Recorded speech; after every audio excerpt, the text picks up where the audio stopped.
নমস্কার। বাঙালি হেসেলের পক্ষ থেকে সকলকে জানাই স্বাগত। আমাদের আজকের প্রিপারেশন রেস্টুরেন্ট স্টাইল মাশরুম মশালা। এর জন্য প্রথমেই আমরা মাশরুমগুলোকে ভালো করে জলে ধুয়ে নেব। ভালো করে ধোয়া হয়ে গেলে আমরা মাশরুমগুলোকে কেটে নেব।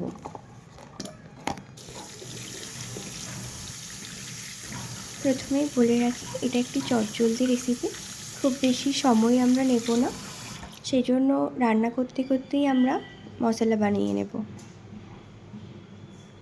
কড়াইয়ে সরিষা তেল দিয়ে গরম হয়ে এলে শুকনো লঙ্কা ও গোটা জিরে ফোড়ন দিয়ে পেঁয়াজগুলো ভেজে নেব।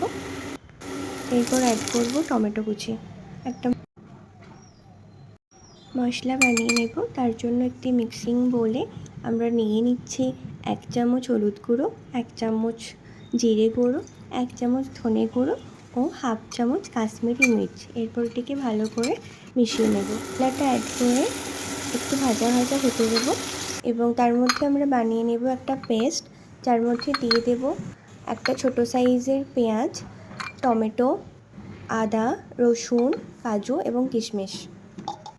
মশলাটা অ্যাড করে বেশ কিছুক্ষণ কষিয়ে নেব।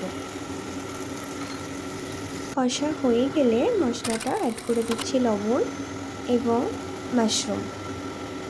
মাশরুমটা বেশ কিছুক্ষণ কষতে দেবো। ক্ষেত্রে একটা কথা বলে রাখি, কোনো এক্সট্রা জল আমরা অ্যাড করছি না, বিকজ মাশরুম থেকেই জল ছেড়ে আসবে এবং প্রপারলি কুক হয়ে যাবে। অ্যাড করে নিচ্ছি মটরশুঁটি ও অল্প কিছুটা ধনেপাতা। ব্যাস 1 মিনিট ফুটে গেলেই আমাদের রেডি গরম গরম রেস্টুরেন্ট স্টাইল মাশরুম মশলা। ব্যাস এরপর সার্ভ করে দিন গরম গরম ভাত, রুটি বা পরাঠার সঙ্গে। Thanks for watching.